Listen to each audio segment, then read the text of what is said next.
So good afternoon, everybody, and nice to see everybody again. These seniors who have now graduated were all in either a mechatronics program or an automotive program within one of our career and technical education centers.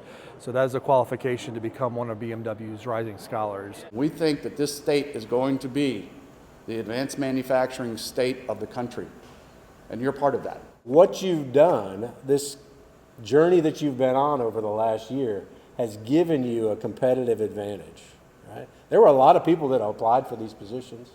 There were a lot of people that took the test. We screened it down. There were a lot of people that interviewed, right? But you guys were the ones that were chosen. It was great. I learned a lot of things, a lot of technical trade skills. So I worked with PLC systems, hydraulic systems, pneumatic systems. I feel like those are very important to be applied in industry. These students could have a career at BMW.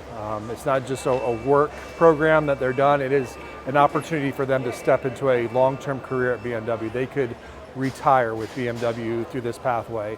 I'm extremely proud of these guys. To see them come from point A to point B and to make it through and to know that they have the competitive advantage on their resume, on their college applications, but to know that they also have a foot in the door if they do want to decide to come back later to say, hey, I was a rising scholar at BMW and want to pursue a career here.